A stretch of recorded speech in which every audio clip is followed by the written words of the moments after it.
Marsh McLuhan used to emphasize that the effects precede the causes, not that the effects come after the causes. The effects precede the causes. iON, could you relate that to the Abraham's principle, channeled through Esther Hicks, of 1, 2, 3, and then McLuhan's point, effects preceding causes, which means 3, 2, 1-ing. Maybe it's appropriate to get into that, because you just already explained it. Now, in other words. It's even simpler than that.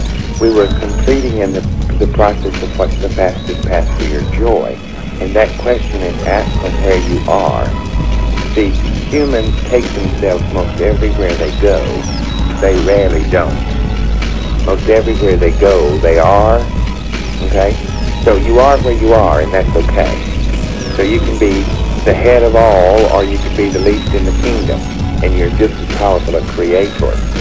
In every causal action that you take on, you define your asking, source takes care of it, and then you have to wait until you line up with that manifestation. And when you line up with that manifestation, then it becomes in your reality. That's Abraham's principle. Every single time, without fail or exception. There's a little larger aspect to it. If you could, like a liftoff of a rocket, where they don't count up, they count down. They rarely stop the countdown at 2. They get down to 3, 2, 1, liftoff. Okay. Well, at 3, that's when you see the process that you are to be your future experience, your now experience, and that doesn't have to be a long span of time, because when you get to the part of the countdown that's 3, 2, 1. You better hold your ears, because it's almost time to lift off. You say, you've orchestrated it all in your knowingness by defining what it is that you want. Okay? And once you have that fully developed in your mind that it's the creator, and that resonates with the non-physical, it doesn't have to, but it certainly can, then 3, you have defined those wanting. 2, it's not your work. You have nothing to do with that process. The non-physical part of you goes to work and orchestrates, aligns.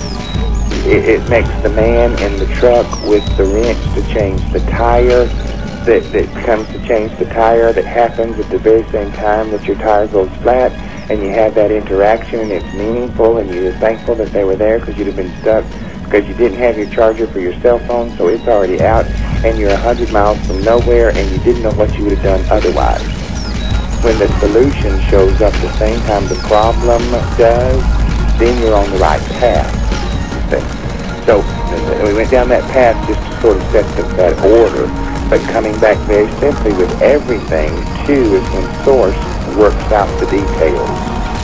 And humans jokingly use the phrase that the devil's in the details. Well, no, not so much.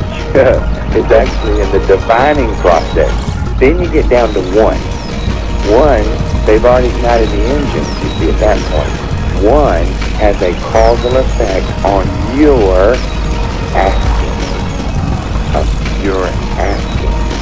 Your stretching. Your becomingness. Your oneness. Your contrasting. Asking is contrast, right? Contrast. Yes, but sometimes, see, that's worked out in the 3rd step. You see, when they check the operating systems before the rocket goes off, they don't wait till 1 to start checking.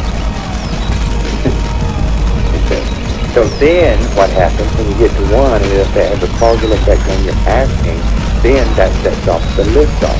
And then that manifestation, whatever that is in the 1 that you were asking, can seamlessly in a next logical step, not 100 years down the road, but right here, right now, can be your experience, can be your manifestation.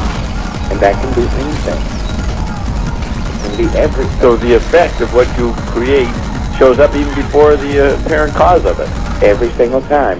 Every single time.